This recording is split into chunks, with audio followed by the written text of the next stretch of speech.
These are 10 foods that you're throwing away that you could probably be eating. And if you did know you could eat them, let me know in the comments down below if you've ever tried any recipes with these, because most people in the US just throw these out, which is a shame because they're incredibly delicious and there are so many different recipes you can make utilizing parts of vegetables, produce that otherwise go underutilized. Welcome back to the Going Zero Waste YouTube channel. I'm Katherine Kellogg, and today we're going over just 10, but yeah, there's a lot more. I'm also going to be going over 10 different recipes that you can make with each of these, and I have tried them all on my Scraptastic series on Instagram. This is the series that I run every single week that focuses on produce that is wilting, starting to go slightly bad, and things that you just didn't know that you could eat. So the first one we have is watermelon rinds. Yes, the rinds are actually edible. And in the US, Mexico, and even Russia, they often pickle these. In India, they'll turn these into curries or chutneys. In China, they will stir fry them or even candy them and use them for desserts.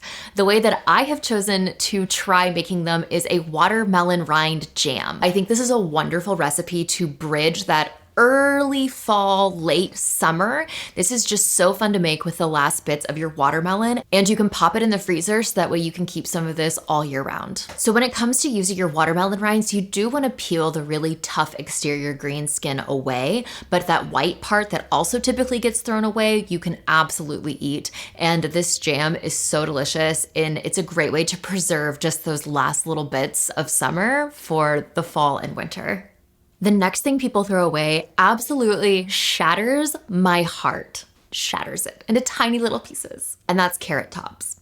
Carrot tops are in the same family as parsley. There's this Nala hair that's just, I gotta get out of here. Where is Nala?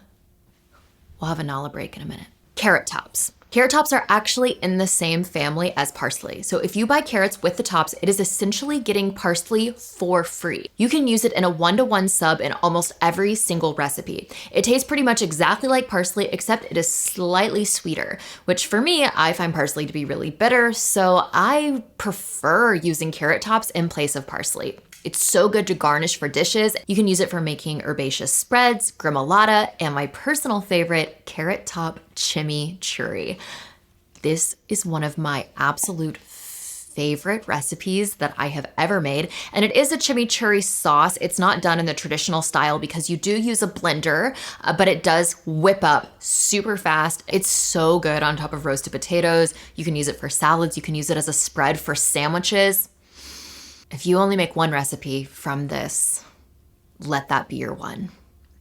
Up next, we have the whole corn. So when I go to the grocery stores, I often see people shucking their corn and throwing away the husks and the silks, but both of those can be used in cuisine. In Mexican cuisine, the husks are often used to make tamales. In Asian cuisine, the silks are often used to make herbal teas or can also be added to some soups and stews. The cobs can be used to make a delicious corn stock, but my favorite way to use them is to make corn cob jelly. It's really difficult to pinpoint when corn cob jelly became super popular, but you started seeing it in recipe books toward the early 20th century. Mostly it was just derived out of wanting to not waste anything, and you could extract a lot of sweetness and of the natural pectin that's found inside of corn cobs. These recipes became really popular in canning circles, especially in areas of the country that grew a lot of corn. So I thought it would be a ton of fun to try making corn cob jelly. And let me tell you, this video wound up going super viral a few years ago, and I was absolutely lambasted on Twitter.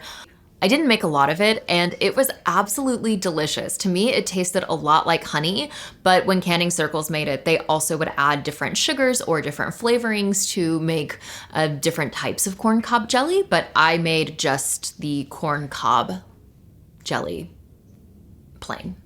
And to me, it tasted a lot like honey. So the next time you get corn, just remember there are so many different ways that you can use it, and one might say it's amazing.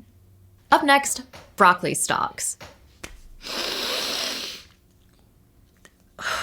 We pay for broccoli per pound, and the fact that so many people chop off the stalks and throw them away when they are the most delicious part of broccoli. Yes, I know you think it's the florets, but you're wrong. You're wrong, and you're paying for broccoli per pound, so use all of it. Use all of it. The secret is how you prepare it. So you simply just have to shave away those rough exterior bits, chop off the end, and the inside is so tender and so delicious, you're gonna wanna chop it into matchsticks. That is the secret, is chopping it into matchsticks. Then you can mix it up with your florets, and I promise you, it is going to be the most delicious part of your broccoli. See? Quit throwing out your stalks. Quit it. So up next we have juice pulp. Now, I got a juicer for Christmas because I'd been making this carrot, ginger, and turmeric juice by hand.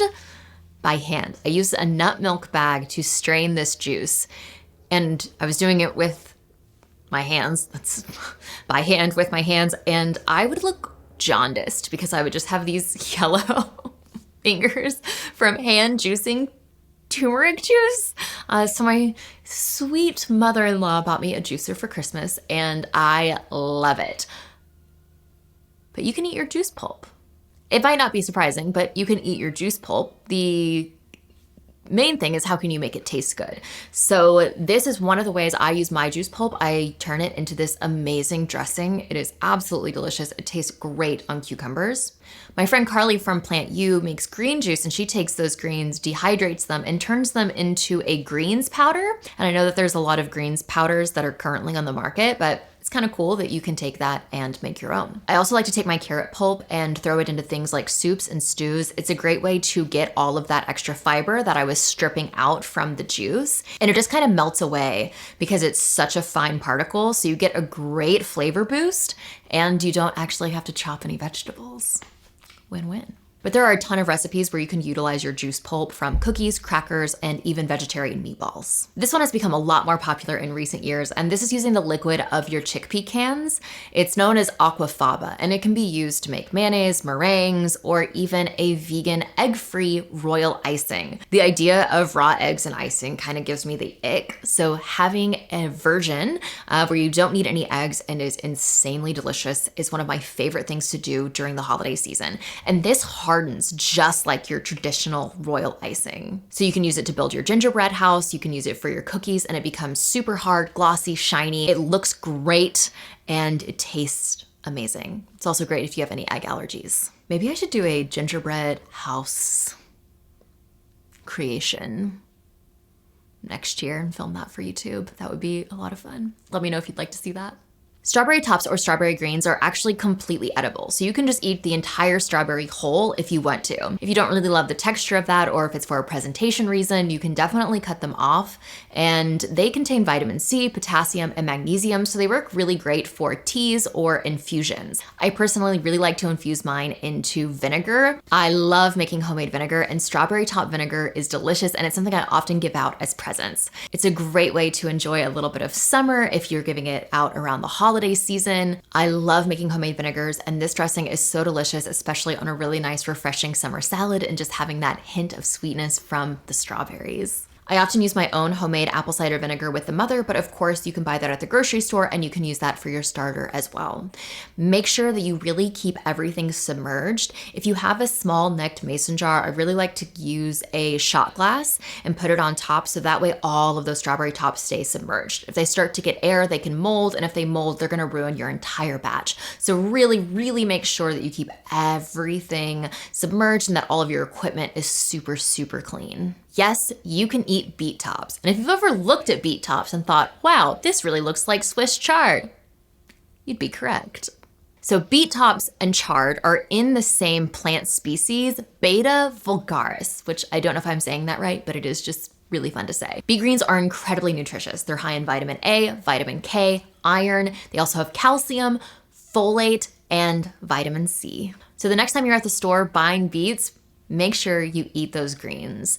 You can use beet greens in pretty much any way that you would use Swiss chard, but one of my favorite ways to make them and to eat them is through a whole beet salad, which is inspired by one of the best salads I had, which was actually at a friend's housewarming party. And it was this beet salad that had quinoa, beets, mandarin oranges, and pistachios. I know it sounds so odd, but I promise it was so delicious. I do like to take the stalks out of the greens, chop them up and roast them separately so they get nice and tender because they can can be a bit more crunchy than with chard. I also really like golden beets because golden beets don't stain like red beets do. And then just have a really, really nice balsamic drizzle.